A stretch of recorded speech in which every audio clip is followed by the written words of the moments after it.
right, everyone welcome. We'll convene the meeting of the Westborough Select Board and the Municipal Building Committee. All right. All are welcome to join us in the Pledge of Allegiance. Pledge allegiance to the flag of the United States of America and to the republic for which it stands, one nation, under God, indivisible, with liberty and justice for all. Before we get started, I'd just like to say thank you to Westborough TV for live streaming and recording tonight's meeting. And it's great to see so many community members out here for such an important topic. So glad to see all the faces. With that said, Christy, I hand it over to you and Joel. Or? So we're going to receive our presentation. Actually, do you want to, the Municipal Building Committee is here tonight too. So this is a joint meeting of the Municipal Building Committee and the Select Board to receive design updates as well as cost estimates for the community center project.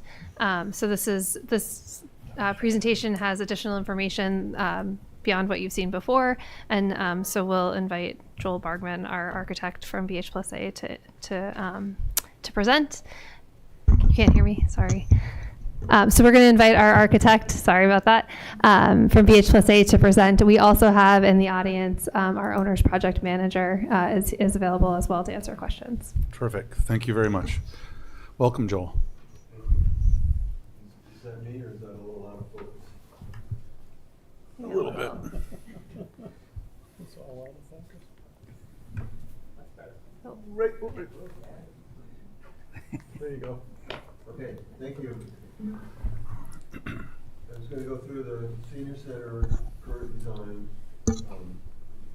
show you some of the other parts of the building that have been developed so that we have a good master plan for the whole project and can make some planning decisions, and then take you through the cost of the senior center along with the alternate components we have, and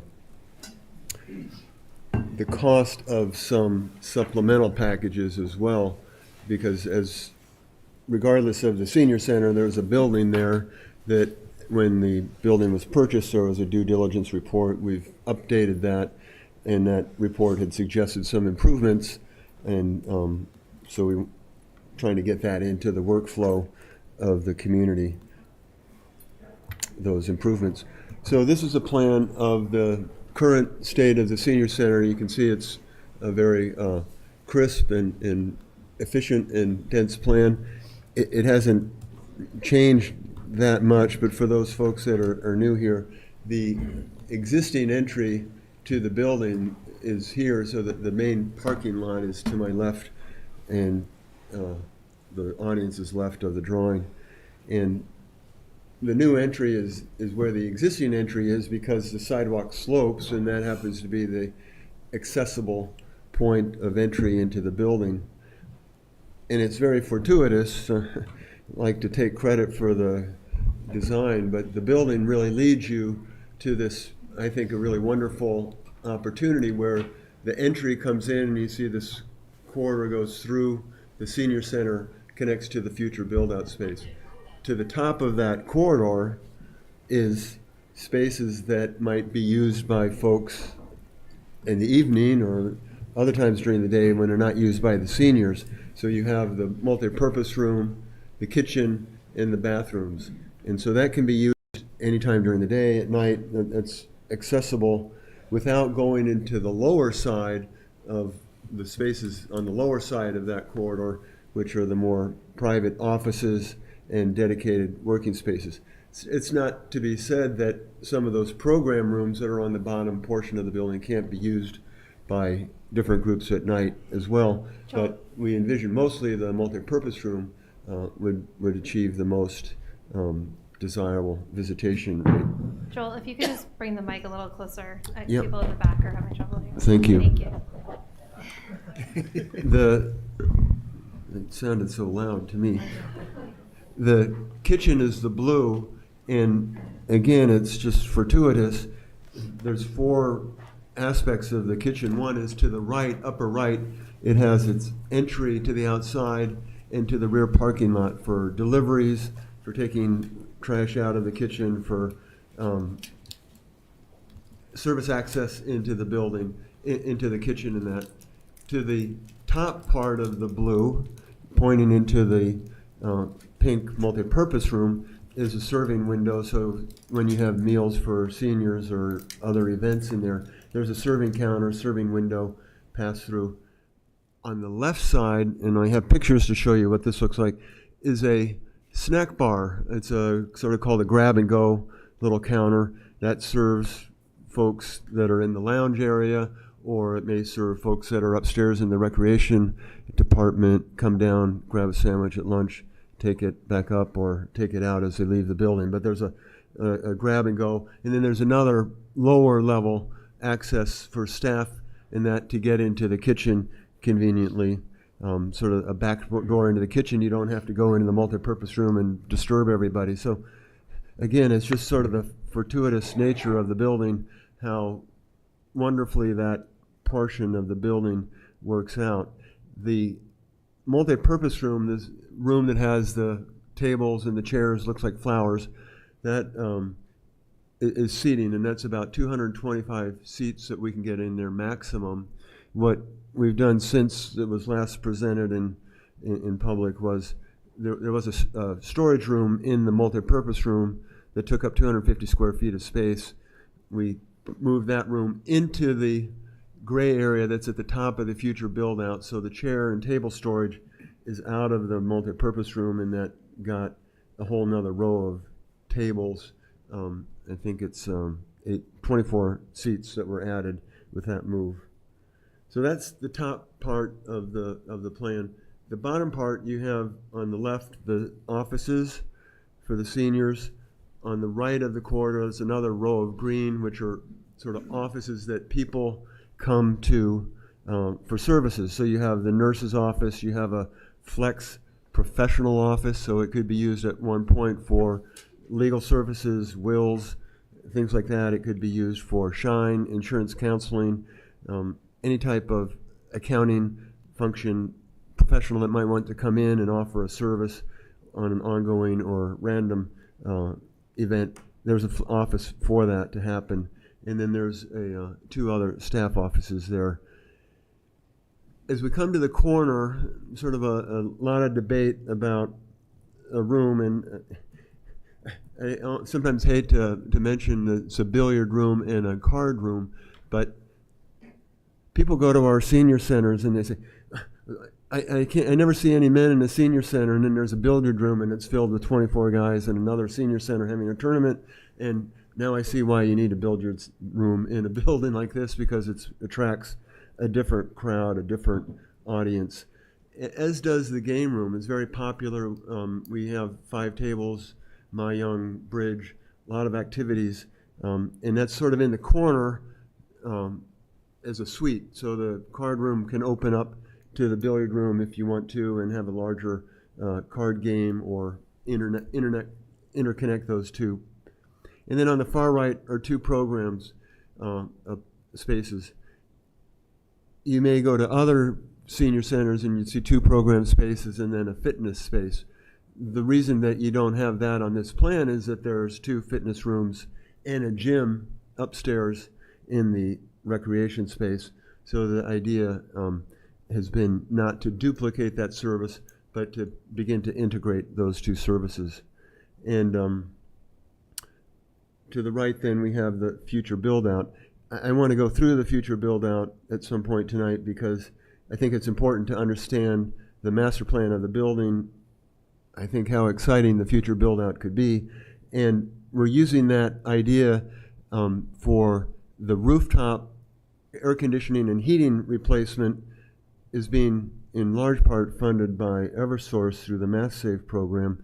And to really get those equipments sized correctly, it's helpful to design what might be in there in the future, so that we're relatively close on the equipment side to what might go into the building. So walking you through the senior center, and those who are new to the project, this is coming in from the parking lot, the shopping malls to our back, and to the right is the reception desk. To the left is a computer where you sign into My Senior Center and keep track of who's in the building and how often it's used. And then straight ahead is the monitor of today's event. So you can collect immediately at first shot into the building where you're going to go, what you're going to do. And on the left is a lounge area that is open on two sides into the kitchen serving window and into the lobby space. So the idea is that the seating for the lobby is really in the lounge, and it keeps the lobby relatively small, clean, and unobstructed for folks that might be coming in with walkers or other mobility assistance. This is then a picture coming into the building, and I wanted to show this because that corridor there goes to the multi-purpose room, and you might say, well, that's a very large space, and it is a large space, but the multi-purpose room, as I mentioned, can handle 225 seats, so that's a fair crowd that might go in there, so you need an ante-room. But in addition to this, you'll see later that access corridor that goes through the multi-purpose room, the senior center, the yellow space that connects to the future, if that gets built the way folks are thinking it is, that could have a theater or a multi-purpose event for 350 or 400 folks, and this area becomes the staging room if people want to enter the theater, auditorium, polling stage from this side of the building. So you need a fair amount of space, and the senior center is doubling up on that function really nicely. Access to the multi-purpose room this way, access to the future build out this way, and then the lounge in the far corner. As I mentioned, the right is the grab and go. Seems like a small detail, but it's a great opportunity to get folks to come stay in the senior center, casual. It sends a very different signal about what you can do. It's more open, less controlled, and senior centers like Andover, Edgartown, and Martha's Vineyard have this and actually use it as a little place for the friends of the senior center to help get some money to fund projects and events, because the proceeds from that can be beneficial. On the cross from that, and on the right of the multi-purpose room, is the lounge. There's a fireplace, bookcases. These are early renderings, but I assure you the bookcases will get filled up. The number of different tables and chairs, the reason being, if you go to Wellesley, their senior center has a space like this, and people are sitting in that playing casual games of cards, talking, having coffee. There's a lot of things that go on, and we don't want it to just be one kind of space. We want it to be several spaces. So you have a soft seating area at one side, table seating at the other. You could sit there and work remotely.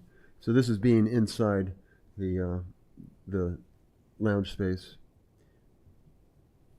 And then this is just intended to show that the lounge is further staging area for the multi-purpose room as well when there's a big event. So very porous and I think very different and exciting design. What a lot of folks wanted at the outreach is when we come in, we have a sense of casualness, a lounge area, someplace that people can see other people right off the bat and not have it feel institutional.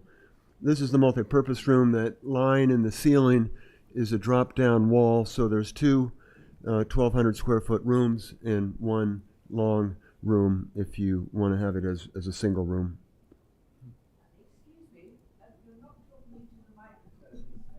Okay, I'll try. Yep. I'm sort of eating the microphone at the moment. Can you hear me? Hello? Hello? There, something's coming up. Yeah. Joel, just give it a minute. Just wait 1 minute.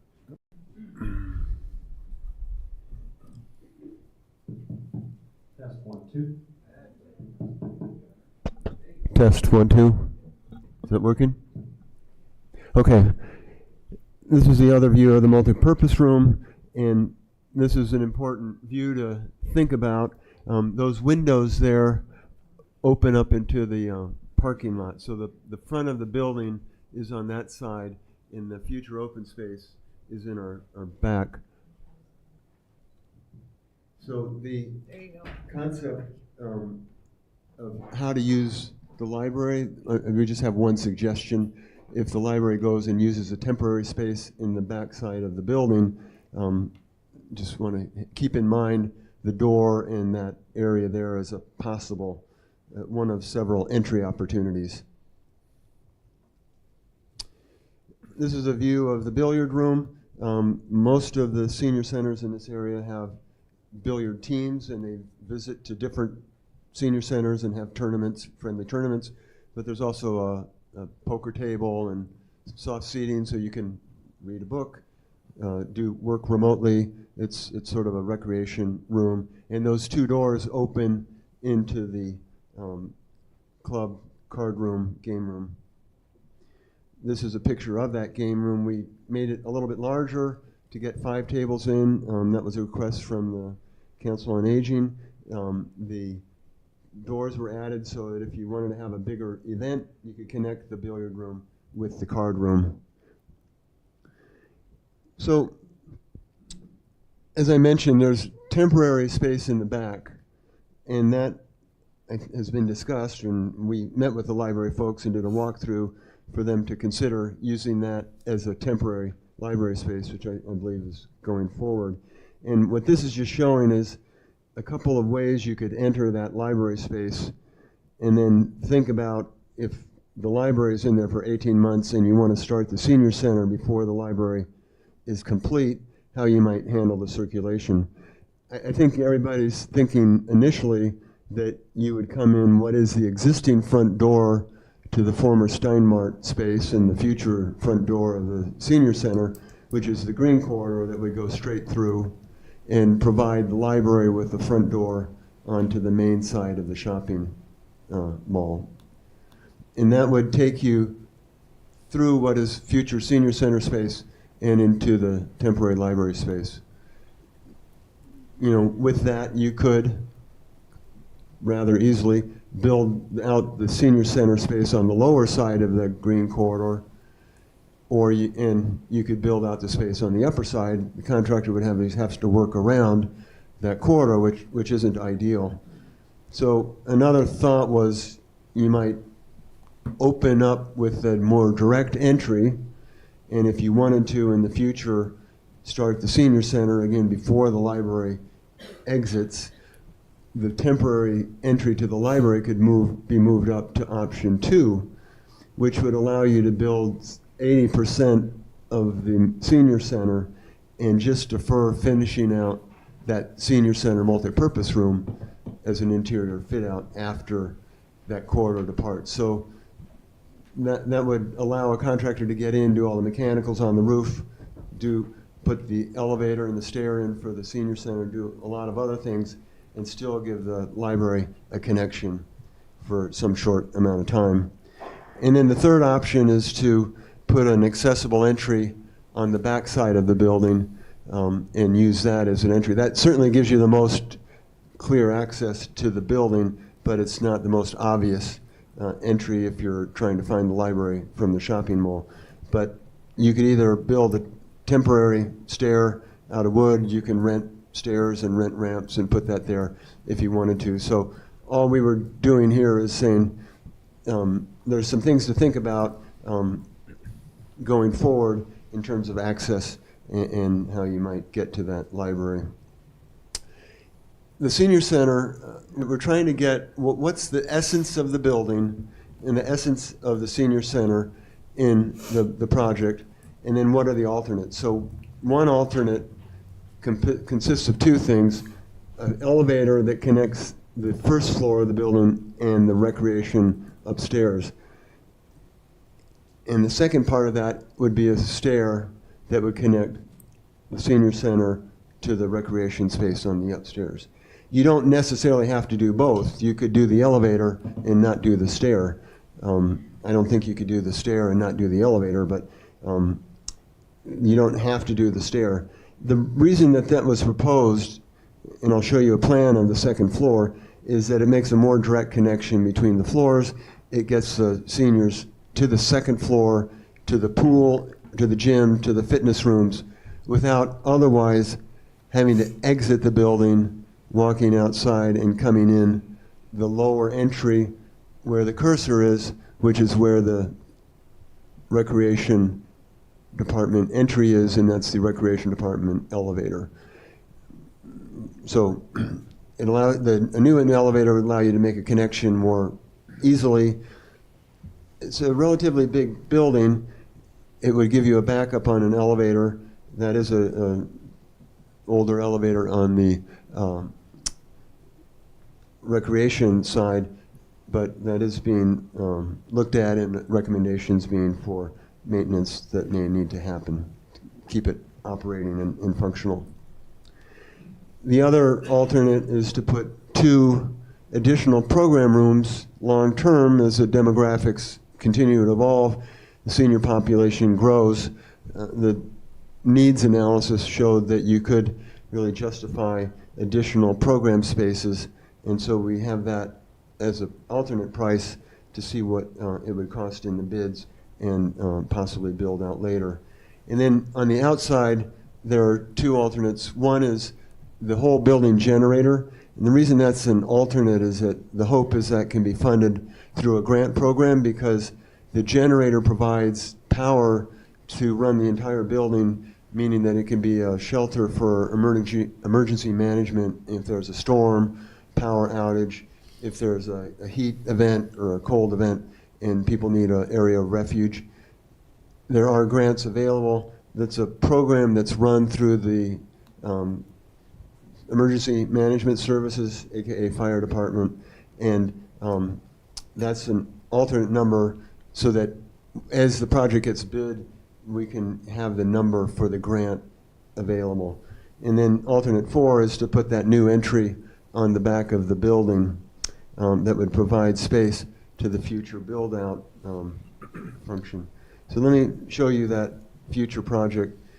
Here's the full build-out of the senior center with these 2 additional programs. In this area in pink, in the middle, it's pink because it's similar to the pink multipurpose room, and it's assembly space in the building.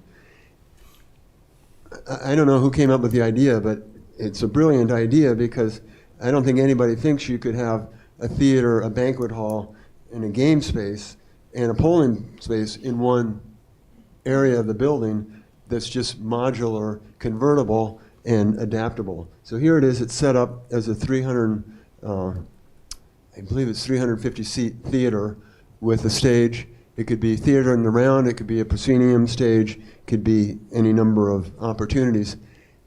As I mentioned, it could be accessed from the senior center side, or it can be accessed on this side of the building. If it's a voting area, it's nice to have it on this side of the building because there's a nice big parking lot on the back side of the building. Folks can come park. You're not taking parking spaces away from recreation or the seniors, and it really provides a nice direct entry to if the space ever gets used for voting, polling station, that kind of thing.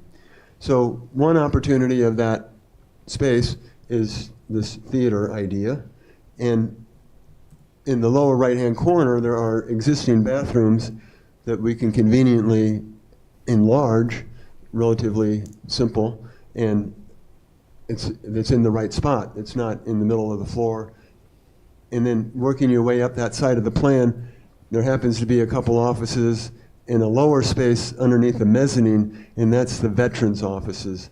So they would either get to that from the back entry or get to it through the senior center and back. But it gives them an identity, which from our outreach, they really preferred not being part of the senior center. They like being able to share the space and being integrated with it, but not all seniors or not all veterans are seniors. And the thought was, you want to attract some of the younger veterans that may need the services, and it's easier if they can just come in separate entry to the veterans area. This is a sort of a cartoon, but shows that backside of the building is a big concrete block facade. It's envisioned as the back, and so we're putting a new ramp that's alternate cost. There's a canopy over the ramp in a way taking the existing loading docks and putting doors and windows in them. So those 3 openings are existing that you see on the facade. And then you could name the theater. Someone had mentioned it would be good to bring some history of Westborough in, and we found this sign, Carriages and Sleighs, which happened to be manufactured in Westborough in the future. So the idea was to suggest there might be some big ghost signs or something that you could hire an artist to do, something that makes that facade more interesting and not so utilitarian the way it is now, because it's really envisioned to be the back, but it could be an interesting entry in the future. You come into that back entry, there's sort of a code area. You don't use that many tickets these days, but there is a ticket area if we need it, reception area, and then you would go into the theater. But as I mentioned, there's these opportunities. The seats in the theater all collapse. They go into the back walls of the building. So there are these 3 walls, and the 350 seats are all slid back like an accordion into those walls. And now we have dining seating for 248 folks. And miraculously, that kitchen that happened to really work out well for the seniors can serve the back side of the program as well as the front side of the program. And then just to show why I think it's such an interesting idea to look at that future space, on the right it says, well, if you have a school vacation week in the spring and the recreation department is going to host a lot of kids, you could put a little basketball court in there between half court. You could put a couple pickleball courts in there for seniors if you wanted to on the floor. Tape them down, put it temporarily. But it just sort of shows the flexibility that you can either have theater, you can have banquet seating, you can have a polling station, you could have ballroom dancing. It's really for a simple space, it's sort of amazing to me that it's that flexible. So I really applaud the idea that Westborough had for this space.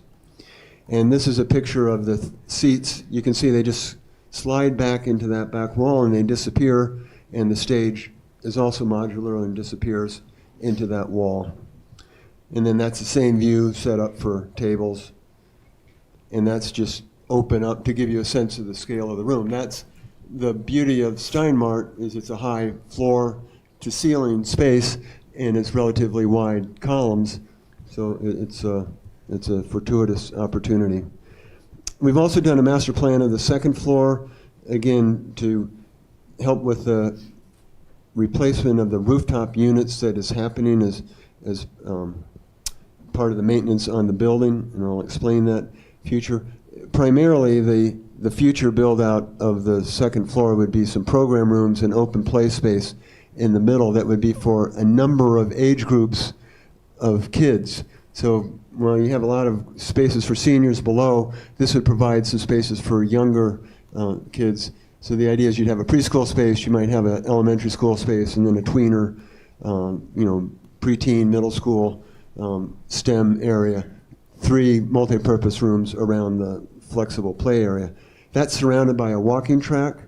The gray area is a walking track, and if you venture up to the recreation center and take a look, these are really wonderful, huge windows that have nice view, nice sun, and it'd be a really nice way to walk.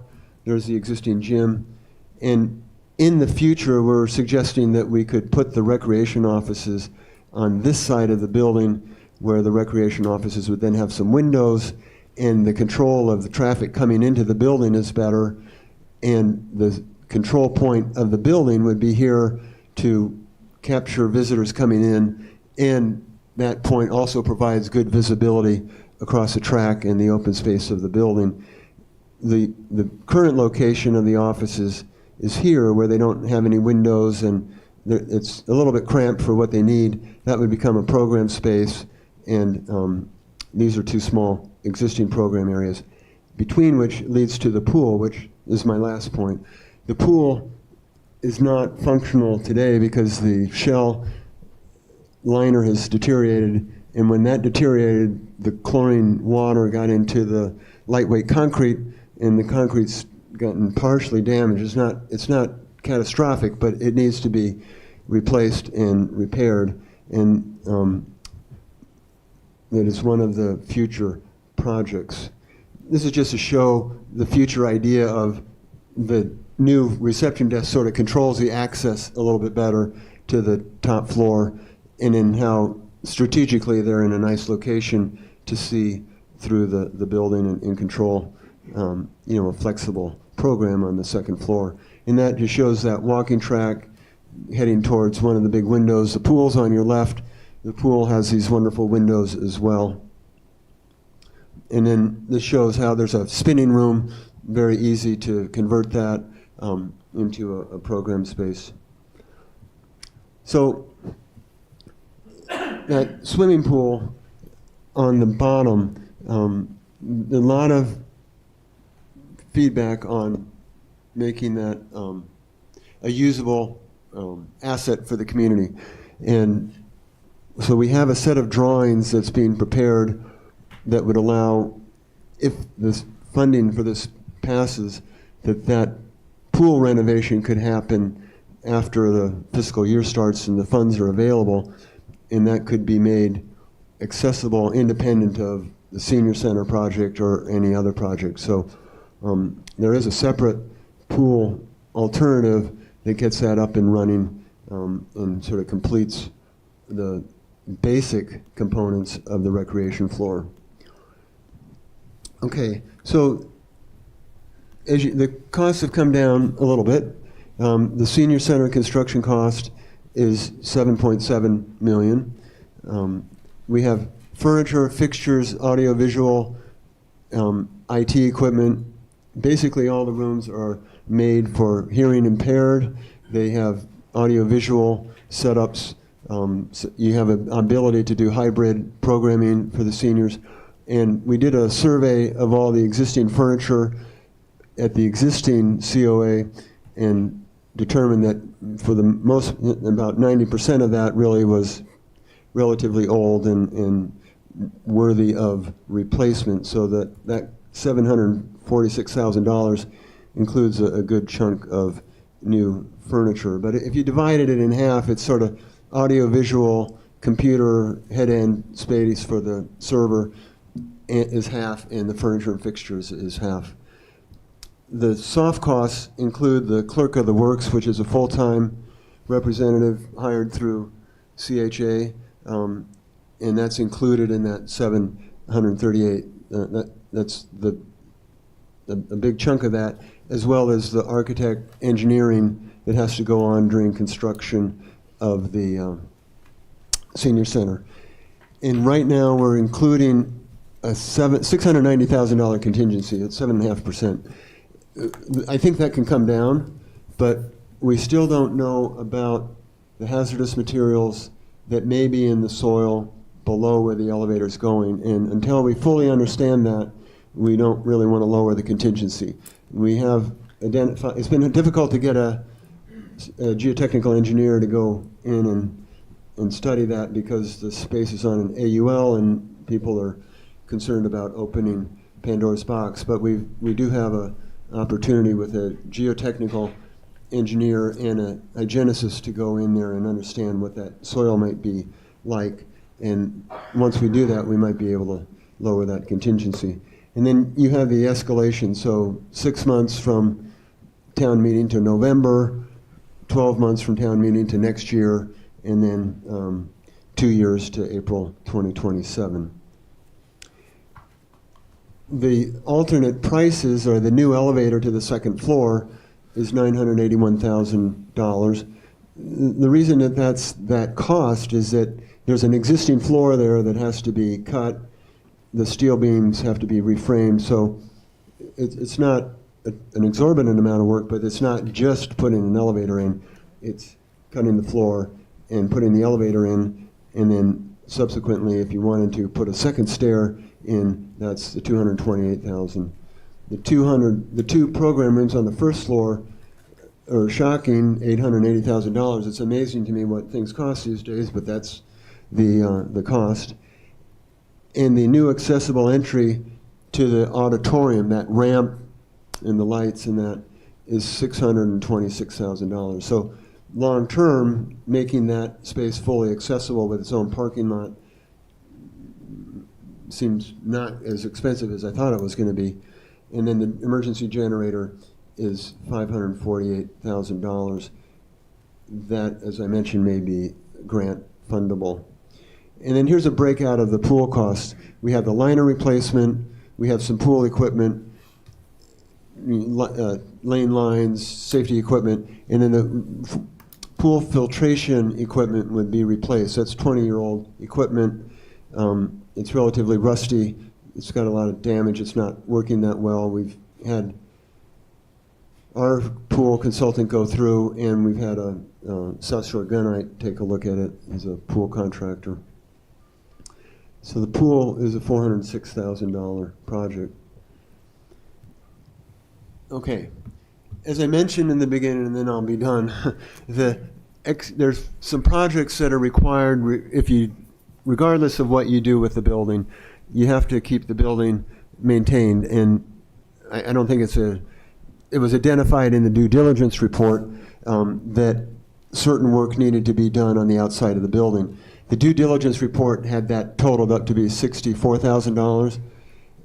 I just wanted to add a little bit extra as a contingency, because once you get up on a lift, it's like in your house, you start painting, then all of a sudden you see the cracks that you hadn't seen before and things begin to escalate. So my thought is that when the waterproofer gets up, it's mostly fixing joints in the building. Caulking lasts for 20 years. The building's 20 years old. A lot of the caulk joints need to be replaced on the building. It's not like it's leaking like a sieve right now, but these are things that need to be done just as terms of maintenance. And our thought was this could be done as sort of a maintenance project. It doesn't need an architect to supervise it. It could be done through facilities or DPW or other opportunities for contracting that. There's some site work. The parking lot's not adequately striped for the current accessible code. We want to get some new parking spaces. There's some striping that needs to be fixed. There's a sidewalk repair in front of the building that's a tripping hazard. There's some retaining walls that were noted in the due diligence report. So the total minor $50,000 in the scope of things of site work costs that would be done. And then last, I mentioned this a couple months ago, and someone said, well, you have to explain to me why when you do the roof replacement on the HVAC equipment, it might impact the roof. And you can see you're lifting with a crane from the site these heavy pieces of equipment, and there's several people working on the roof at once. There's 24 pieces of equipment. Once the equipment gets in, you have to have a maintenance guy who's on the right adjusting the pressure in the HVAC equipment. And as Greenwood Industries explained in their report, when you do that, it's inevitable that there's going to be a drop tool or there's just foot traffic. So what we're suggesting is that if there's a catastrophic leak that we haven't identified, that should be done right now. But we'd really suggest that you do the rooftop equipment repair and replacement first, and as soon as we can do that, and then we do the roof repair on the backside. So we've been consulting with Greenwood, who did your initial study, and we've contracted them to help us do another survey of the roof. And we've come up with a plan that after the rooftop units are done, Greenwood or some other company like that would come out and survey the roof, look at all the damaged areas, do the full roof repair, and then with that, they could do a re-warranty of the existing roof. And we could probably get another 10 years, maybe 20 years out of that warranty, which would save the sort of major cost of roof replacement that had been contemplated as one of the options. So it's an approximately, this number has to be refined, but we think it's about $250,000 to do the roof repair after the HVAC equipment goes on. We can't know exactly what that is because it hasn't been done and hasn't been surveyed. But I wanted to give you some order of magnitude for what to think about in terms of just how costs might be spent on the building regardless of what happens to the senior center, the library, temporary space, or the recreation department. And then last, another advantage of working with the town, the facilities came up with Eversource opportunity to do a rebate program on the rooftop units. And other than 3 units for the senior center that serve the kitchen, that serve the bathrooms, and serve the multipurpose room, those would be on new units because the air that's required for a commercial kitchen to recirculate the range hood, the air that's required in a multipurpose room with 225 people, that's beyond the capacity of what the Steinmart HVAC system was designed to do. And basically what we're doing here is replacing that existing system. The issue is that the town has to pay for the equipment up front, and then you get a rebate. So bear with me. The total cost of the equipment is $989,000. The rebate would be $523,000. So the total cost of the town would be $466,000. That's more than I had told you before. And the reason being is that Eversource is suggesting that you might want to replace the pool pack, that item in the middle, pool pack unit replacement. That's $165,000. It does the ventilation in the swimming pool, and through part of the ventilation, it creates latent heat, and that latent heat gets used to supplement the pool heater in the building. Unfortunately, that unit is not due for a rebate. So you could decide not to do it, and then that $989,000 would come down by $165,000. I just wanted to present the options to you, and we can refine this, but that explains why the number here is a little bit higher than we had before, because we weren't initially including the pool pack. The reason I think it's a good idea to include the pool pack is that Eversource can do the installation through their subcontractor, which doesn't have to go through the Chapter 149 bidding. So it saves on overhead costs, and I think it's a more cost-effective contract opportunity for the town to use the Mass Save program than we would otherwise have. But that's a topic that could be debated. That's my opinion. But that other caveat on this is that this, I think you know this, Christy's explained it, that this has to be funded because we're renovating the equipment prior to the senior center going in. If this was done during the construction of the senior center, it would be considered new build, and the equipment would not be available for a rebate program. So the timing happens to work out fortuitously if this can be funded in the spring to then have this happen in the summer quickly, and then that would service the temporary library, and it would service the future senior center. Okay, I hope that wasn't too long, but I just wanted to make sure everybody had an understanding of the costs for the long term. Thank you. Thank you, Joel. Thank you, Joel. I think that sets us up nicely for some questions, so thank you very much for putting that presentation together. Were you able to hear me? Okay. No, you gotta speak really close to Hello, hello. No. So. Can we get Aiden, because that's Aiden. been, You're gonna need to use the handheld all mic. right, that's just been a complaint, so we gotta, Oh, it just came on. Hello. Now you can hear me. You're gonna have to pass that one. All right, I'll pass this back and forth. all right. Joel, It's on.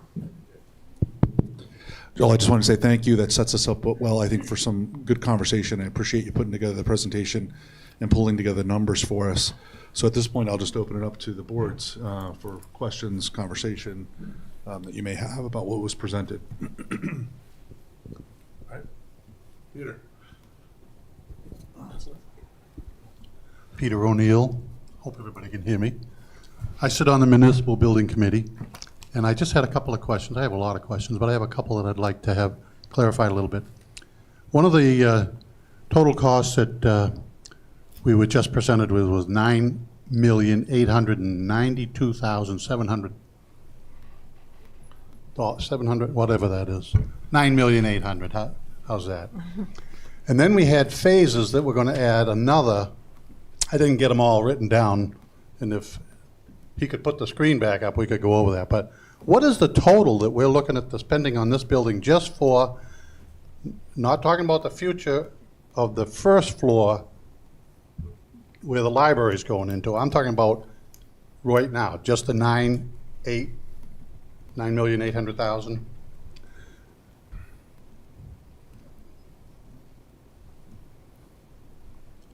So he's gonna. No, that's not the slide. You had one with phases on it. Alternates, I think. There you go. These are alternate alternates. That's okay. phases. Yeah, that's okay. So, The reason, you don't have to do any of the alternates.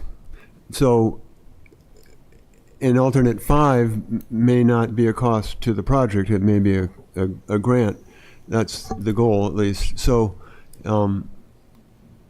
the new entry to the auditorium would also be a new entry to the polling station if you want to use that. So it didn't seem that that's part of this project. It doesn't have to be done now. It could be done whenever you want.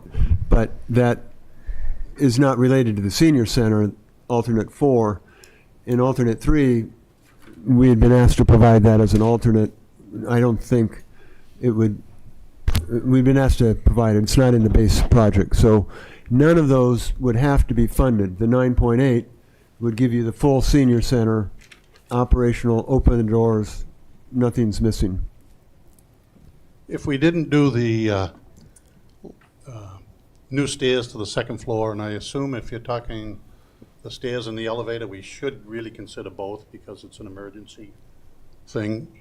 But anyways, you got $1.1 million up there, no, almost $1.2 million. Yeah, no. I think that if you were going to come back after we do the first phase, which is the senior center, and we're going to put an elevator and new stairway, you're going to change some of the stuff that's, or work around some of the stuff we're doing on the first floor.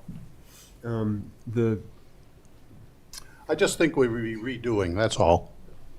Yeah, you can take that. The plan is designed so that the area that would go in is not a program space.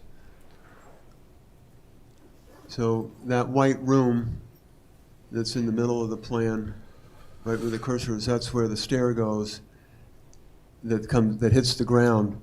So you would just lose that room, and that's not it doesn't have a color in it because it's not programmed because of the future stair. And the elevator would go in here, and again, that would be, it's a controlled area. So the area for those places is demarcated and held in abeyance so that you don't have to rip out anything. I mean, there's no loss of program space when you put those in. During construction, there would be certainly disruption, and an elevator doesn't get done in a week. That's right. So if you're going to go ahead and put an elevator in the future, I'll yell. I just think that we have to be cognizant of that. The microphones still work for the Westborough TV, TV. Oh, Yeah. the people watching from home. So just pull it and for forward. the record. Trying to present the options. A lot of people at the outreach asked, do we need to put the elevator in the stairway? no, I'm just making a comment that I think we have to, in the senior center, we have to, construction mode, we have to consider some of these things that we may want to do in the future. So the 9.8 may not be 9.8. That's what I'm getting at. Right, and those things, Peter, if I'm hearing you correctly, there are certain things, because there'll be additional costs if we do them in the future perhaps, because we've already had a build out, right? So putting the elevator in later might cost more than what's even being shown here. This is probably, I'm assuming, a cost of if you built it at the same time as the rest of the center. Yes. So there's definitely cost savings in theory if you do it at the same time. And I think we do need to look at those alternates seriously to understand which ones, obviously, we have an appetite for, but which ones also make most sense to do earlier on if, again, the community decides to do this work. Do you have other questions? I do, but I'll wait. Oh, no. Okay. Anybody else? Nope. Yep. Rod? So, Joel, thank you for all your creative ideas and food for thought. I guess my biggest question right now is, what are we trying to get out of this meeting? What are we just? I mean, it's great to get an update. Are we trying to reach any sort of conclusion, or what's the goal of this meeting other than to get an update? The intent of this meeting really is to, first of all, get the presentation, understand the new information. These are obviously updated numbers, and certainly for the opportunity for the two committees to ask questions that Joel can take back. Certainly the town offices can take back if necessary. Again, this is all with the intent to start to get an understanding of where is the community pointing towards, right? So I think that's what we're trying to accomplish. Appreciate here. it. Sure. The only question I had was on the rooftop units. Is the cost of the rooftop units for the new work, the kitchen and the multi-purpose and those specialized areas, if we didn't do the rooftop repairs, do we have to add money to the cost of the main project? Yes, if the senior center was deferred, say 2 years, and then you put the senior center equipment on, there's curbs on the roof where that equipment can be located, but it's possible that there might be some damage. That there's a contingency in the cost estimate for roof repair when that portion of the equipment goes onto the roof. But is the cost of the units In the senior center. okay. For those 3 units is in the senior center costs, because the Eversource couldn't rebate those because it's part of the senior center build out. Okay, so you wouldn't do those as part of the, okay. No.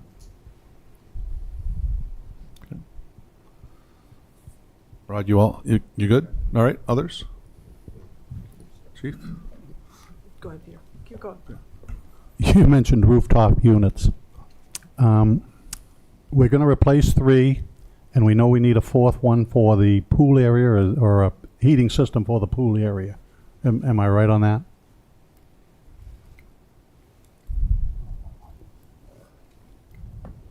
The pool pack is the heating system for the pool space. It's not the heat, and it gives some heat for the pool water. So are you referring to heating the pool water? I'm just heating in general. I thought, That's the pool pack unit. which doesn't include any HVAC work. It's a consolidated unit that has, it's a rooftop equipment, and the ductwork is already installed in the building. So that's a replacement of the existing unit in kind in the existing system. Well, all I'm getting at is, well, that's one of the questions. If we have to add, if we're gonna, where the library is going in, which has nothing to do with the pool, do we have rooftop units that will handle that space? Yes. Okay. Yep. Yep.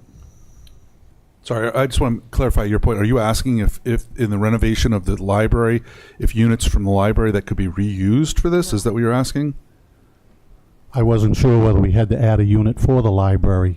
For the Or whether- temporary space, you're So asking. the space where the okay, library's okay, going. Now I get where you're going. Okay. So then that would just convert to use in the space when it's built out some years from now. Gotcha.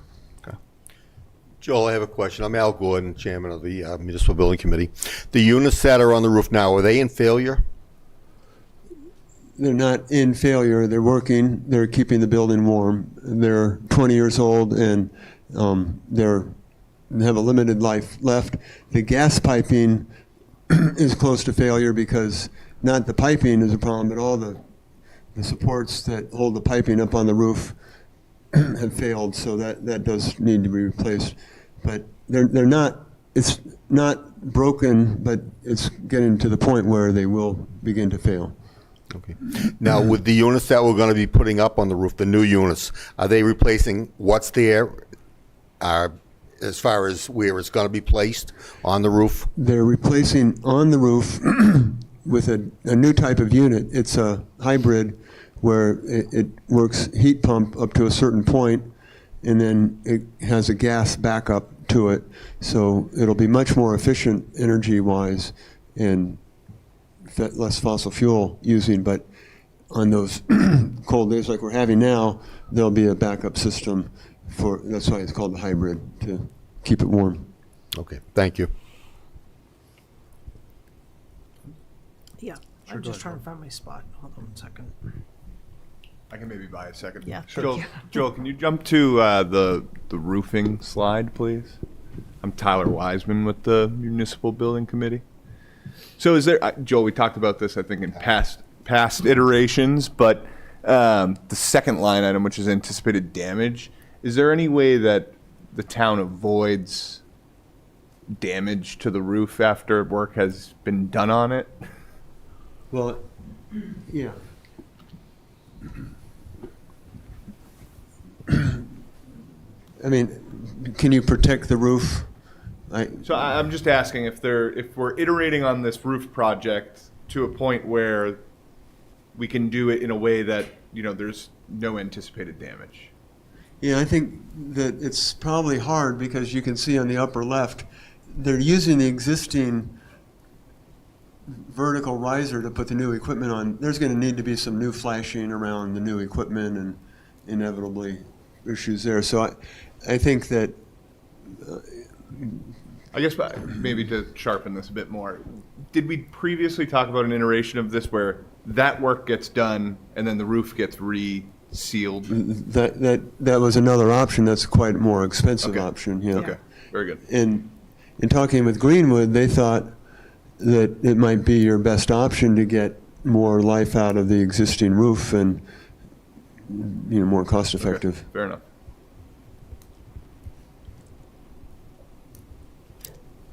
Sure, just introduce yourself. Certainly. Tom Gazunas from CHA, owner's project manager for the project. Damage is a strong word for that roof. I think I know where you're going. It's not that the contractors are dropping their equipment or being negligent when they're up there, but if anybody has done any work on a roof, when you're replacing that kind of equipment that is affixed and attached to the roof and flashed in, when you take the old equipment off and put the new equipment in, it has to be, there's flashing that has to be replaced.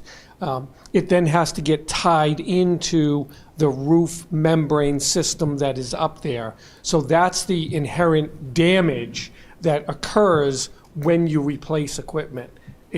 There is the possibility of,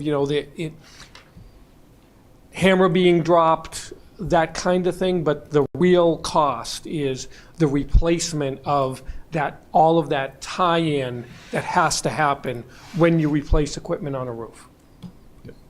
Maybe just a point of clarification. I feel like the line item will draw attention. Right. It's more retrofit. Yeah. That buy you time? Oh, yeah. Okay. Thank you. I appreciate Fire it. away, Shelby. Yeah, thank you. Just a handful of questions. Joel, the slides show 302 seats in the theater area. You mentioned 350. I just want to make sure the number is clear, if you would, please.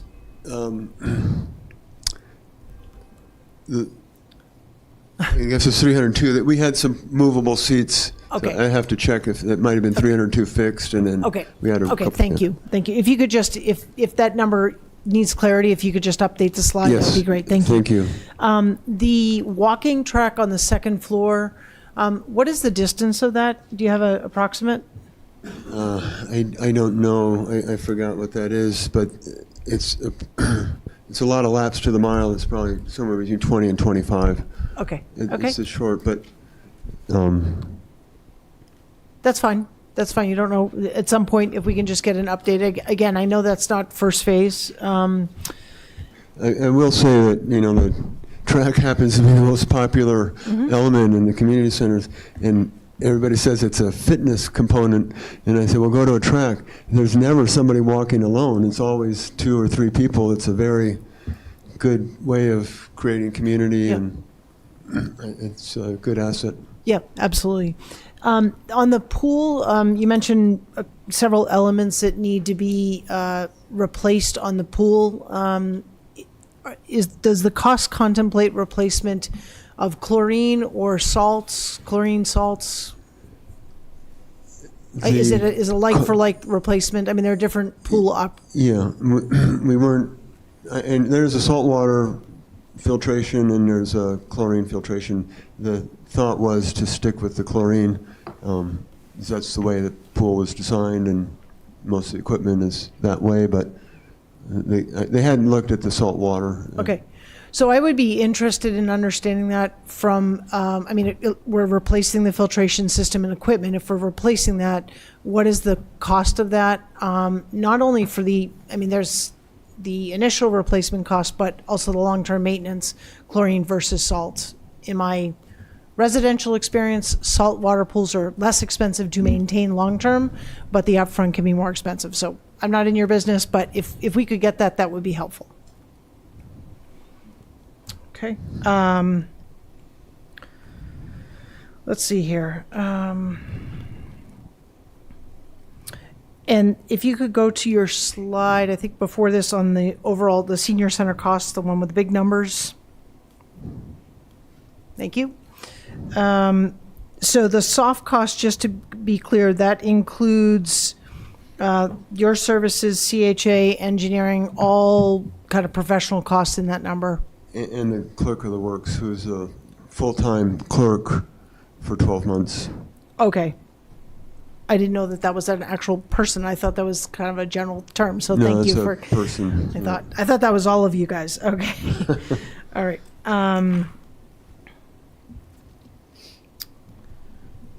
And to be clear, you would not recommend. We would not do stairs to the second floor and not put an elevator in, that alternate 1 and 2, right? Well, I think it's nice to have both, but you could put the elevator in and not put the stair in. Right. And it's a long. I don't know why you would. That would be my view. If you're going to do, you should do both, but understanding that there's a cost component. Okay. That's a hard one to win on, because if you do it, someone says, "Why don't you use that stair in the top corner of the plan?" And then you go in there. That's not a very nice stair, the existing one, and it's not in a good location. The existing stairs are really hard to get to in the building. There's one tucked on the back side of the swimming pool area. Yeah, Also can't get to that, I've seen so- that. You don't want to be walking in it. Can you go back to that slide? And the top portion, if we look at the veterans entrance, is that where it's white and then it goes gray? Is that anticipated as a walkthrough in full build out? Or is That that sort of could back be- alley stuff? That could be a veteran's entry. We hadn't anticipated that. That white area is mostly a means of egress if you have a banquet or a Yep. theater event. It's to get people out of the building. They'd go to the bottom right into the upper portion, so it's a fire escape. Okay, But but, it could be access to the veterans' offices if you wanted to. okay, but that, I thought that the gray area to the left, right, one more. Oh, that's actually blocked. I didn't see the wall. Yeah, that's the chair and table storage. Okay, so it's not a pass-through. Yeah. I answered my own question. I just couldn't see that. But it's an interesting idea. I mean, it might be a way to get the veterans in there a little bit less expensively without having to do the ramp. I hadn't thought of that. Okay.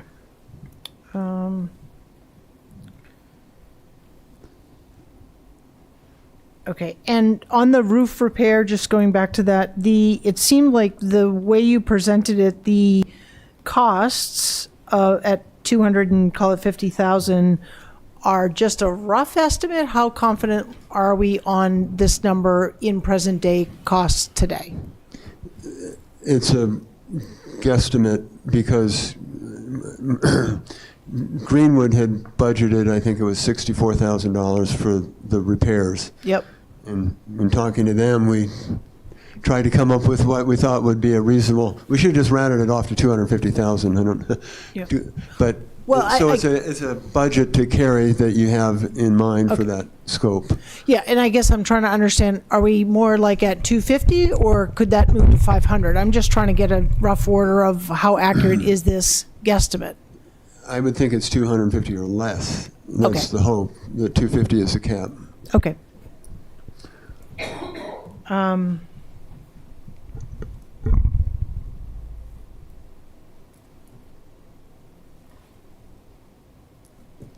I think that is my questions for now. Okay, thank you, Shelby. Thanks. Sean? Sure. Thank you very much for the presentation. Yeah, just a couple of questions. In looking at some of the quotes we have here, if I go to the pool, those numbers seem a lot more specific than the others. You know, they're the single digits. Are these actual quotes, or are these also? These are all estimates. The pool numbers, we did consult with South Shore Gunite, so we do have a little bit more accuracy because they're a vendor that could actually do that work. The others are budgets and by the cost estimator, and we rounded them off. Yeah, but so nothing is really a hard bid. Yeah. Got it. I was just going to add that the pool, the $400,000 project that you see up here is Just got to show. so the $400,000 pool project is part of the capital plan for fiscal 26. So just that is the number that's in the capital plan, what you see here. Gotcha. Currently, so for the pool, that's going to come forward in March, and so my at that point, I guess, will there be bids in hand for this work For March, for March For the pool. for the pool specifically? I mean, we hadn't anticipated that. I mean, you could. I mean, I guess having hard and fast numbers, I think, would be great if it's possible. I just note more recently, although these seem very specific, that we carry a specific number and then bids come in at something different, and then we're then kind of going back. Right? We are holding on the work for 6 months because, you know, we only got one bid, and then it's, you know, comes over and we're stuck. So I think the ability to come with bids, knowing that the cost is fixed at town meeting, it would be great if possible. Go a long way to helping get it passed. There's in the bidding climate, it's sometimes hard to get people to bid on a project that hasn't been funded because they don't want to spend the time putting the bid together if the money's not going to be available. So we do run into that problem. Yeah. I would say alternately, from a taxpayer perspective, and I know you know this, no one likes to sort of say, let's give a number up to, and then it's a public meeting, and then the bidders say, well, we know it's funded up to. So that's where I think just Sean's point, and based on other projects, having, you know, going out to bid and saying, you know, contingent, you know, the bid is contingent upon approval at town meeting. We've done that before and we've been successful. I absolutely agree with that from Sean. Now, whether the timing aligns for March, I don't know, but I would assume I'm hoping we have enough time at this point. Yeah, because I think the unfortunate thing is if it comes in greater than that, then you're basically waiting until October, coming back to ask for more money. Okay. So, which, you know, has happened. Yeah. Could you, I don't know if you explained this, pardon me if I missed it. On the roof repair costs, one of the line items is re-warranty the roof. Is which? Re-warranty the roof. Yeah. Oh, You were on the start, go back. yeah. Yep. Could you explain what that means? Like, I get a warranty on my roof. I don't feel like I've. It's like on a car, you can buy an extended warranty from a third party. Greenwood Industries would work with Firestone, certify the roof condition. You would have an agreement as part of your warranty that there would be a yearly inspection to make sure that any leaks are taken care of and they would be able to extend the warranty program out. Gotcha. And so for that fixed cost, that would cover us for whatever that period is, and assuming it's Yeah. 20 years? It could be up to 20. I mean, we've seen 10. Okay. I've seen 20. Okay. Thank you. So that's not actually work on the roof, it's just the cost of getting that work warranted. That's correct. Thank you. Can you clarify that last question? It's the warranty isn't $45,000. All of this plus the 45 with the 40. No, to re-warranty the roof, you'd have to hire a roofing specialist to go through, inspect the roof, write a report, go to Firestone, work out a warranty, and then purchase the warranty for the next 20 years. And that's the quote that they gave us from Greenwood, was the $45,000 to do that work. So then that would, you have an existing warranty that runs out. This would extend that warranty. And that's the cost of getting that warranty. So, But in order to, Joel, I'm sorry, in order to get the warranty, this assumes the necessary work has been done, the patching, et cetera. So the work's been done, there's a survey, there's a process, someone's gonna go out and say, yeah, it's done. There's a cost to get the warranty, and on top of the 45,000, there's a purchase amount for that warranty, or that's inclusive of? that's included. Okay, thank you. Thank you. Good? Yep. All right. Alan, did you? No, Sean and Shelby asked my questions. All right, I'll give it a go. So on that last point, I just want to understand a little bit better. Is the contingency for $60,000 also as a result of the warranty? So do we need a contingency on a warranty? Is that? I lost the last part of that. I'm assuming that the $60,000 number for the contingency is contingency also on the roof warranty. And my question to you is a contingency on a roof warranty needed, or is it, I mean, I could see it being appropriate on repairs. It's not on the warranty, it's just on the Okay, repairs. it's not, that 60,000 is not does not include contingency for the roof warranty. Okay. Yeah, I mean, until the equipment's been removed and reinstalled, it's a little bit of an unknown, and I just was trying to get an order of magnitude that you understood what was Sure. there. Sure. So I'm just going to get a couple of questions for you. So, no particular order here. I attended many of the meetings that we had with the community, and I certainly thank you and team for being at those meetings. One of the things that came up pretty often was a discussion around the pool and the need to elevate that pool to make it more usable for the community. So I don't remember the depths, but if I remember correctly, there was a conversation around it's not necessarily appropriate for water aerobics at its current depth. Do these numbers on the pool, I didn't see anything that talks about that. Has that been ruled out? Is it part of? It hasn't been ruled out. Okay, so it's right now it's not part of this plan, because I would imagine if you go to your pool costs, there was a talk of the pool liner replacement. If we're shallowing up the pool by a foot, that pool liner replacement changes its size, right? So I'm just curious as to what if that's something that we should still also be looking towards. I could look into that. This was not raising the floor. This is not. This is the existing pool, no change in depth. So the programming of that pool might be a little limited based on that as a possibility. So, Yeah. okay, that's fine. I just want to understand what was included in this piece. Can I ask a follow-on to that, just Sure. so everyone's clear? Because I don't want to assume everyone is. What is the current minimum depth to maximum? Can you give a sense of that, It's Joel? basically 4 foot deep on the pool, and 3'6", 3 foot is a little bit better for water aerobics and Yep. for kids to learn to swim, but it's not for Yeah. some. You know, if, Yeah, I mean, if you were building it new and all that stuff, but it's 4 feet at its deepest? yeah, it's pretty level on the bottom of the pool. It's a.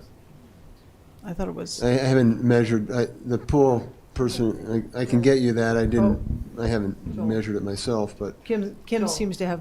The quote that was provided for the scope of work that we included with the capital project indicates reducing the depth of the pool. Oh, he did say that? Yeah, Okay. by thank 6 you. inches to provide appropriate depth for water exercise. Okay, it does. So the project cost here is reflective of that?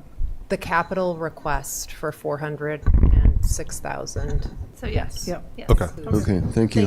Good. Then your work is done. Thank you.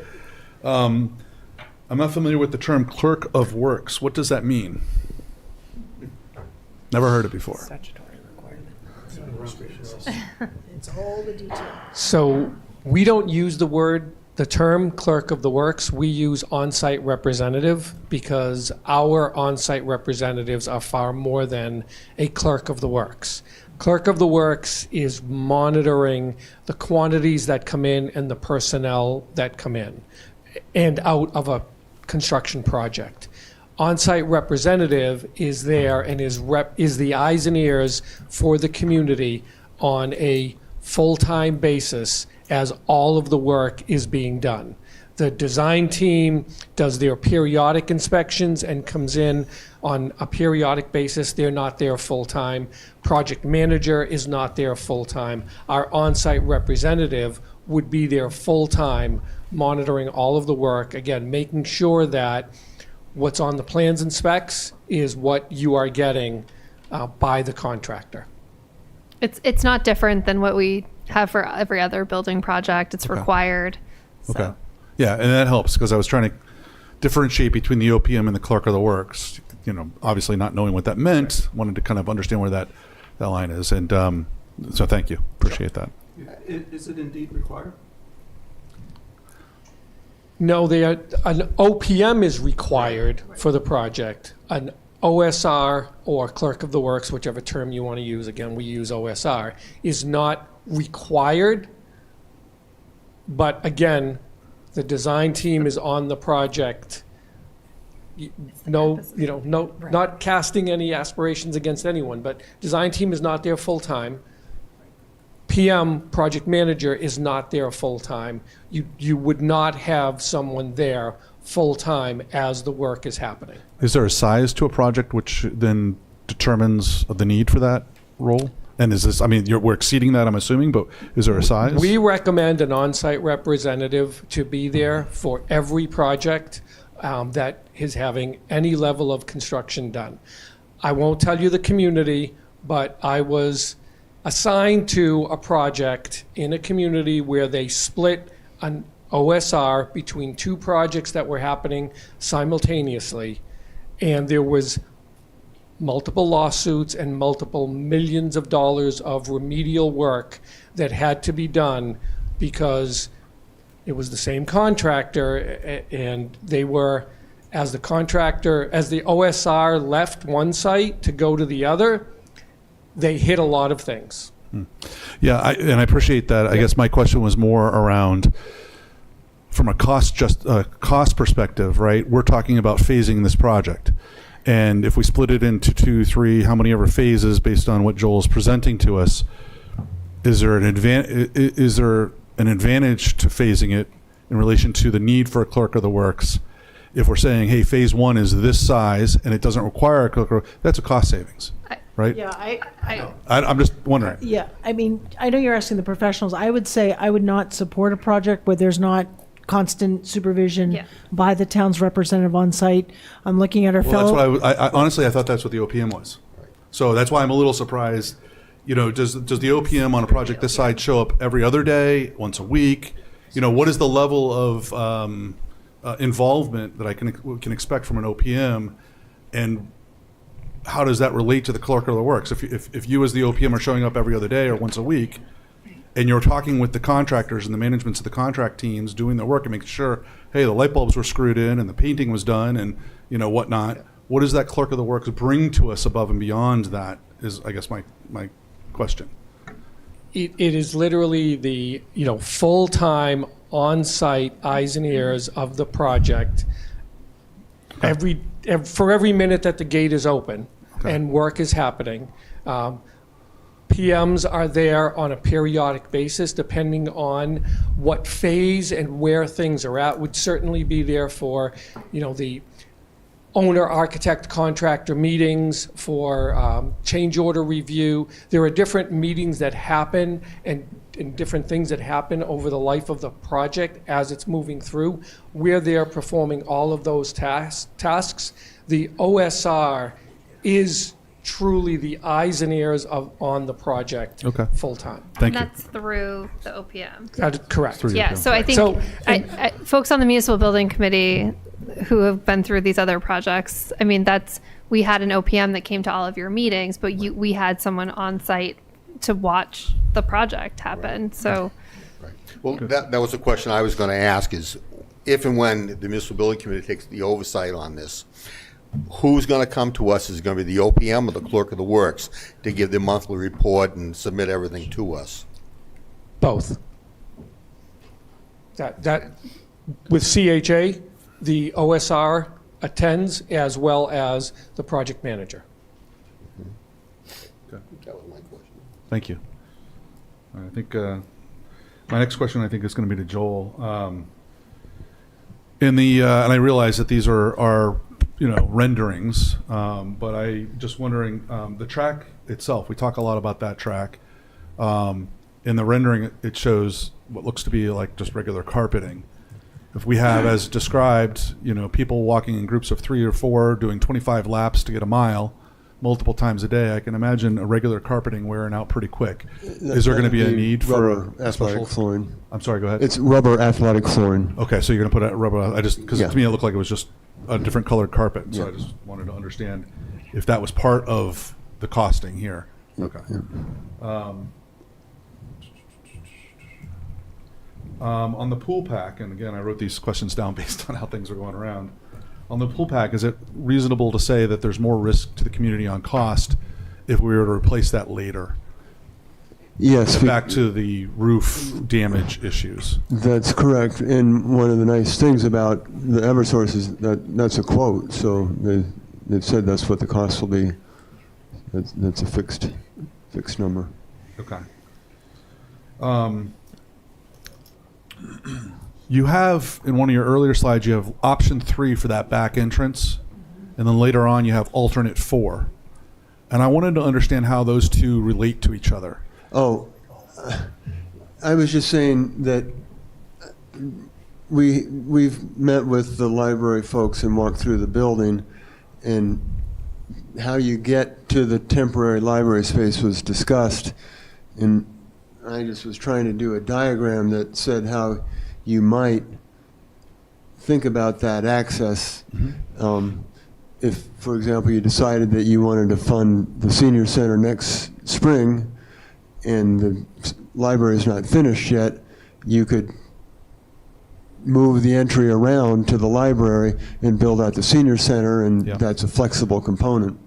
So that's what that was shown, and so the option 3 was in terms of a temporary entry for the library, not as an alternate. Correct me if I'm wrong, are all 3 of those options pre-existing today? Those are opportunities to get in today. Okay. There's a door, but it's not accessible on the back side. So Right. for a library, you would have to make it accessible. Right, I guess I never noticed that option 2 entrance already existed today, so that kind of threw me a curve. I was thinking that option 3 was some sort of renovation to make that happen, make that accessible. I see ramping systems in there. I'm not sure if those are there today. The ramp's not there today.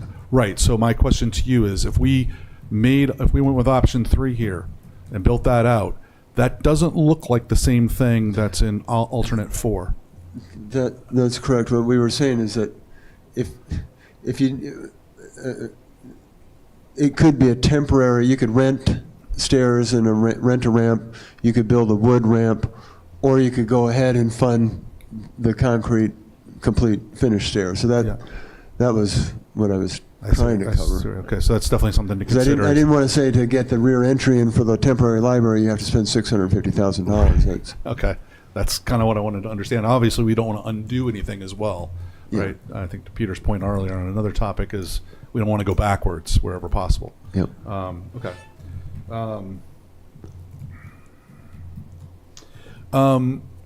Can you go to the, I guess, one of the floor plans that shows the full build out of the temporary space as an auditorium is, my question is this: as you bring that up, the kitchen.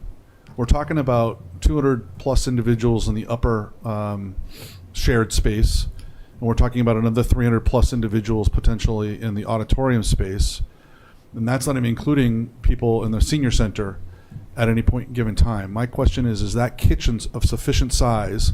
And I don't see refrigeration in it yet, so I'm not sure how much space of that is going to be required for refrigeration. Is that kitchen of sufficient size to support? I can't think of a time where we'd have 800 or 1,000 people. I guess elections, I suppose, but where we'd have that many people in there. But in theory, just like I would imagine we size bathrooms into a facility based on total capacity, we need to size the kitchen appropriately. So is that big enough? Yeah, the kitchen wasn't designed to serve 500 meals between the two rooms. Okay. It was designed to serve the bigger banquet hall, which is what we thought would be used as an emergency shelter dining area. So it's adequate for the three, whatever that number is on the shelter side. And it seems that would be a lot of people in the building at once. I can't. Yeah, I just don't know how often we would have combinations of activities happening between these three. I'll say, well, you take the veterans offices as well. I mean, 3-4 different distinct areas of the building could be going on at the same time, and food use, people coming up to I'll call it the drive-through, for lack of a little better word, at the front, servicing all of those needs at one time. I just want to make sure that kitchen is sufficiently sized. So I'm hearing from you that it is. Yes. Okay. You brought up the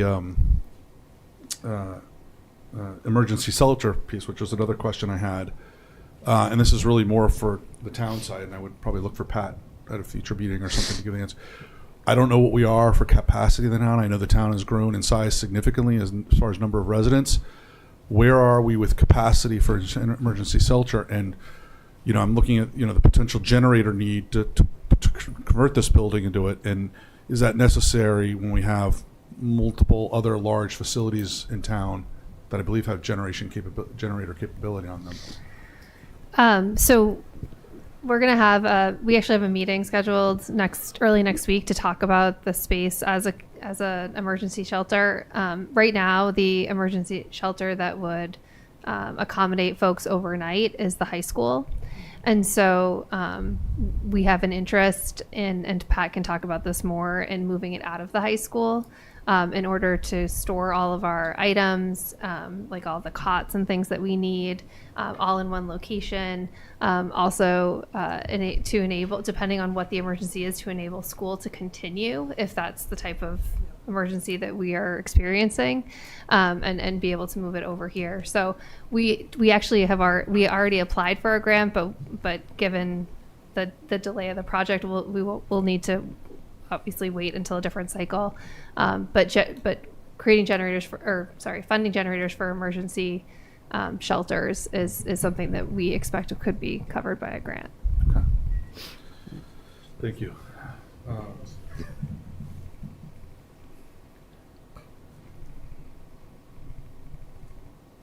And I guess one last question on this diagram here. It's great that we have these multi-purpose rooms, top, the auditorium space. But I'm also wondering, I love the idea of the drop-down partition in the upper room. I also look at the two rooms in the phase 1 build-out, second from the left on the bottom and third from the left on the bottom. Those two rooms are program rooms. That's correct. And I look at that as, was there any consideration or thought on putting a drop down between them to make them a larger room if we had a need for, I'll call it a small to medium size activity that's not appropriate for the upper room, not necessarily in the auditorium? And if in fact that is an option, might there not be some benefit to moving those closet spaces to the opposite walls, especially since there's a billiard room on the left, and you might be having a quiet activity in that second room where you need that insulation between the two? That could be done, yep. It hadn't been requested to combine those, but there's no reason that it couldn't be. Okay. Or I would say to the room to the right of the one with the square, to the right? Oh, that's a future build That's a out. future build future. out. Yeah. Yeah, so I was just thinking the phase one piece of it. But you're absolutely right. I mean, in theory, you could do it all the way across all four of those. Now, sorry to inject. I think it was previously mentioned temporary walls are more expensive, are they not? Yeah. Okay. But he's got, well, I won't say you've got, but there's, in this drawing, there's 4 closets. That's a lot of build out space, a lot of intricacies, doors, et cetera. I have no idea what If you look at how much storage space is at the current senior center, and every program you're going to do on a regular basis needs its own storage capacity. So, I look at this, moving the storage closets to the opposite walls might actually give you a chance to expand them. Right now, it's a shared space. It'll make the rooms a little smaller. You could end up with more storage space, possibly a temporary wall, which is more expensive than a fixed wall in between. But I wouldn't reduce the amount of storage space. Right. And that's why I was suggesting kind of moving them out.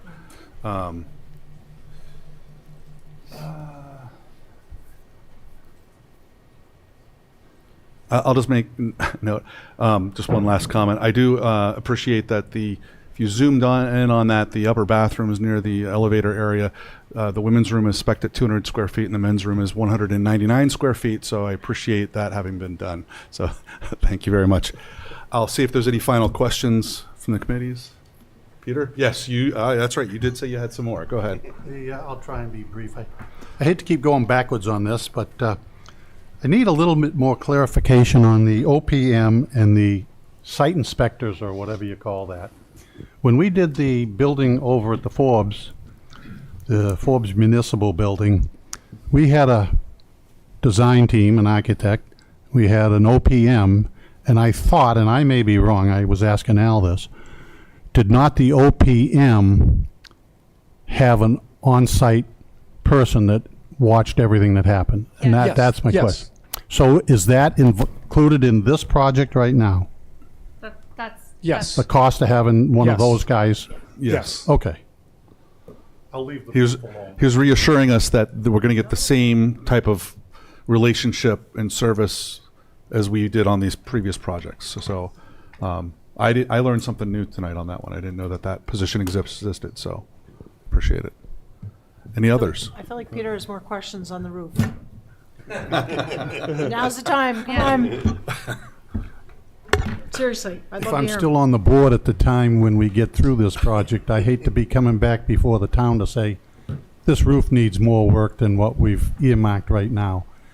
The building is around 20 years old, I guess. I don't know. The roof must be about 20 years old. I don't know the life expectancy of those flat roof, rubber roof, but I didn't think it was 20 years. And I don't think they've had a new roof put in. And I know at one of our meetings, the architect did come in and talk to us about it, but my concern is patching a roof and then getting a warranty is not the same as changing out a roof and expecting 20 some odd years out of the roof. And so I thought at the time, Joel told us that the roof had 2 to 3 years. Am I wrong on that? When we started, it had 5 years on the 5 warranty, years. so we're probably at 3 to 4. So it seems like it's only 2 to It'll 3 have years less left. when we get through this. I mean, it's pretty common that you get the extended warranties. That's not unusual. No, I understand. I wouldn't want a roof without an extended warranty at this pace. I just don't know how effective patching a flat roof in the Northeast here, even though the products is much better now than it was 20 years ago. It's just a concern of mine, and that's why I raised it at our meeting and I raised it at this meeting. I just am curious. You said you had a survey done of the roof.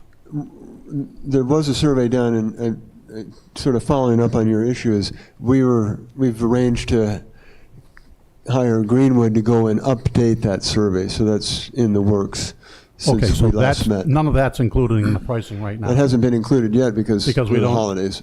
Well, that's what I'm saying. So that total is already possibly not right. Well, that's the total that we've got from them, that they know the project But they haven't well. done the survey, updated survey. They haven't done the updated, but I thought it was good for someone to come through and just refresh, make sure that the numbers. I were- just want to state, I'm concerned about the roofing. They did a bunch of school roofs in town. was just- yeah. We did this roof up here, and we've had lots of troubles with roofs in this town.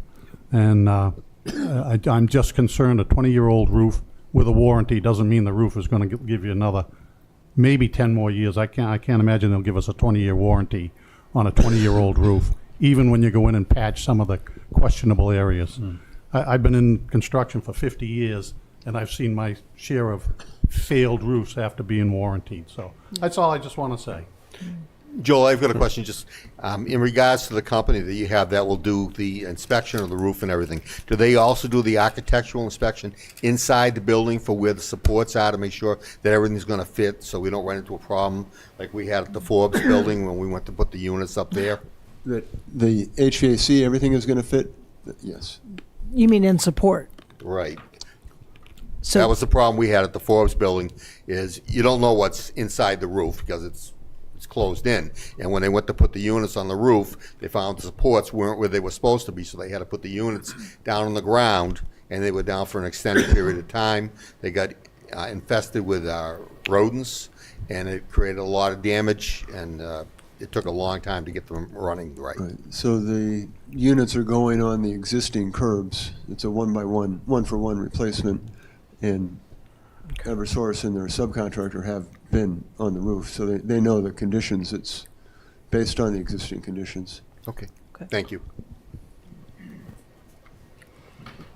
Any follow-up questions? Sure. Can I just make a general comment? Sure. Okay. Sort of back to Rod's original question of what are we doing here tonight, right? So first of all, Joel, thank you so much for this presentation and for answering all of our questions. I remain largely in support of what we're doing here and the timing of the phasing. I love that we've incorporated the library as having temporary space in this. I think that that's a good path forward for the town and use of existing resources. I also think that we are in a place that, from a tax perspective, and we're just going to now start talking about the budget for FY26. Those meetings will soon be on our plate here. I'm also very supportive of the staggered approach that we've put forward in holding off on proceeding on the community center and allowing the library to proceed. Again, that obviously has to be approved at town meeting. What I don't know right now, and I just want to be clear to many people who have approached me on this, is what is the start timing of the community center. So I want to be clear, I'm very supportive of it. I think it will be an asset highly used by all generations in Westborough. What I don't know is about the timing. I appreciate that you've added the escalation cost in here, so it starts to give us a sense, so we don't look back and say, well, we should have known, because now we know. And I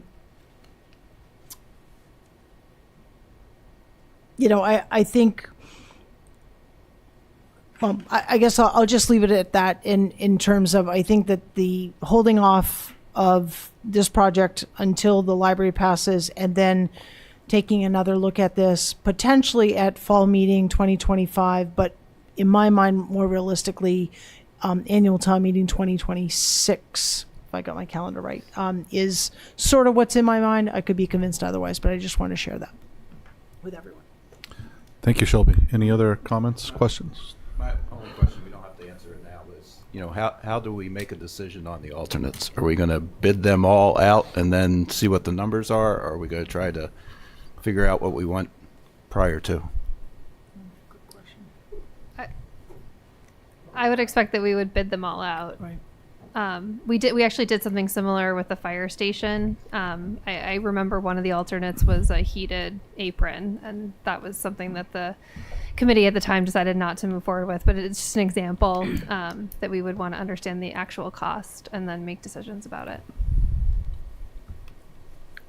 Your question, Rod? Yeah, no, so I would be certainly supportive of what Christy just laid out. I also should have added that I think those repair costs that were outlined as defined as general maintenance should go forward. I think the town in the past has been wrongly, accused, if you will, of not maintaining its buildings. We need to maintain the building. We own the building. And I do think that the swimming pool will be a utilized asset. So that's a capital item. We'll see where that lands. I am generally supportive of that. And there's some other site repair, just in terms of accessing the building. So I think those that are coming under free cash and, capital expenditure are well thought out and are wholly respectful use of the taxpayers' money. And I'm also interested about the further detail about the roof, because I know that's always a hot topic. Roofs are very expensive, and we'll see if we can get further clarity. Christy, just to dig a little bit deeper, granular into that process for how we go about this, we bid this out, comes back to the board to make a decision on what we're going to put on a future warrant. Is that, I just want the community to understand, how do we whittle these down? If we're going to whittle any of them down, how do we do that? Is it done through the select board as a vote on each one of those alternatives as an example, and then whatever we as a board decide goes to town meeting? Or, so maybe just elaborate on that. I'm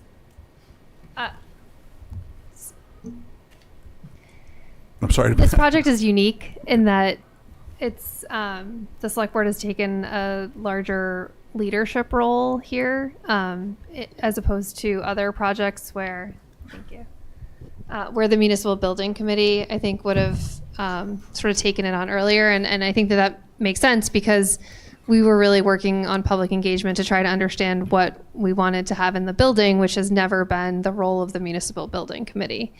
The reason I'm just bringing it up is if you look at if you compare it to how the library building committee is functioning, they are working to identify all of the detail that goes into the bid documents, and then that library building committee will receive the bid documents.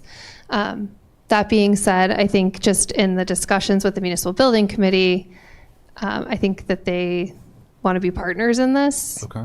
I don't want to speak for them. So potentially it's a joint meeting back with both boards when you're defining which alternates to use. I don't know, Al, do you have thoughts on that? Yeah, my thoughts are, once this project gets going, we want to be the eyes and ears for the select board. Basically, you're not going to have somebody coming, or the OPM and the clerk of the works coming into every one of your meetings, but they will come to our meetings once a month, and we'll approve the bills that needs to be get paid, and we'll also get an update on what's happening, and we will make your board, through our representative on our board, of what's happening each month. Yeah. So in regards to the process to get through the alternatives, though, it sounds like there's a desire. Makes sense. I think what Christie's laid out to us is a joint board. We'll get together again, we'll look at those alternatives as we get bids coming back, and make some decisions as to what we want to see go forward. Absolutely. I think, speaking for the board, I believe that's probably the avenue we like to go down, yes. Okay. And then the actual article in the past has been a municipal building committee article, understanding that the funds are under their control, just as Al just mentioned, because they're so closely overseeing the project, they're determining whether or not bills should be paid. Makes sense. Thank you. Did you have another point? I just want to caution and don't want anybody to leave here with any misunderstandings. But when it comes to alternates, Massachusetts construction procurement law is very specific. You must list the alternates in the way that they will be awarded. So if alternate one is whatever, Right. You have to take alternate one before you could take alternate 2, 3, or 4. So we'll have to go through a process. If I'm hearing you correctly, we'll have to go through a process in our discussion. If we choose 3 of them, we need to prioritize them. Is that what I'm? That is correct. Okay. And All right. and Good to know. And it's an art as much as it is a science, because which ones do you really want, but which ones do you think, based on the construction estimates, you could afford? Yeah. Right. And so the decision doesn't get necessarily made after the bids come in. It's really set up what alternate order is going to be, and then you must take them that way. So you would work in partnership to develop the bid document. Right. And then you would review them when they came in. Okay. Christy, walk us through though the town meeting side of that. So that's the bidding side of it, right? This is the order of the alternates 1, 2, 3. What's inclusive of 1, 2, and 3. So the bidders are able to prioritize how they want to kind of position it. On the town meeting side, though, when that comes in, do they have to be taken in the same order? They must. Yes. Yes. Okay. I Yes. didn't want to assume. Yes. I didn't want to assume Yes. it was the same for No, the. But you wouldn't list the alternates in the article. Right. Why wouldn't we?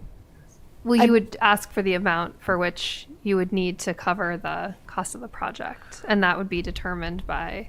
So these two boards would put forward a full total, whatever phase 1 is, inclusive of however many alternates. That's how we have done it previously. I don't. Have you seen anyone put alternates on town meeting? No. No. Oh, you haven't? Yeah. Okay. I'm glad. Thank you for clarifying that, because I would not have assumed that. But so technically, so let's say we come to put this on a warrant article and we decide, you know what, we're going to put forward that we want to do 1, 2, and 3, and we're going to pass on 4 and 5. So we put forward an amount that is inclusive of 1, 2, and 3, but we can tell the voters that if you choose to make an alternative motion without those 3 articles, then this is the number that should be requested. I mean, that's not how we've done it, but technically. You mean minus? Can you? So somebody comes in and says, hey, we say the project is 10 million, and they say, well, if we take out your alternates, then what is it? And we say, well, that quote is then 8.2 million. Great, I make a secondary motion for 8.2 million for this project, and the 10 million fails and the 8.2 million passes, right? That's technically. But I believe, correct me if I'm wrong, I think procedurally you have to vote on the higher dollar number first. No, I'm saying the higher dollar number gets voted down, and then we consider the lower dollar number, right? Technically is how town meeting works. I just want to make that clear to everybody. That's not how we've done things, but that is what could happen. Always a possibility. You'd have to really, really word the bid documents carefully, because if we're going out to bid contingent upon approval of funding, Right. you have to make sure the bid documents would be clear on what it'd be a mess. I don't. Well, I think Well, to in Sean's the bid point. documents, they would be listed as alternates. Yeah, I think to Sean's point, we would do a lot of engagement prior to town meeting and education about the article when the town is ready to have that on the warrant, and so This people is I think not would for be March, clear. right? Right. Yeah, I'll just say, a tremendous amount of work, Joel, by you and team to get all of these numbers for us and put together all the diagrams for us. I certainly recognize it. I think everybody up here recognizes it. I hope the community recognizes that. So thank you for doing that. It gets us thinking in a direction, right? And more work to be done, but it's a good step forward. So thank you. Thank you. Can I just make one more? Sure. Has nothing to do with roofs. If we thought some of these alternates were so important, why would we not include that in the overall bid of the job and not run into this? Well, maybe we'll eliminate some, because I don't want on our board to have to sit there and make that decision. I'd rather it be made before we take over the management of the. Well, that's a great point. I think that maybe that avoids what the scenario you're just talking about. That's why I all these alternates, there's 5 alternates, and I don't remember them all. Right. I don't remember any of them. I just remember it was a lot of money. And if it's that important, should we not consider that, not we as the building committee, because that's really not our purview. It's more yours.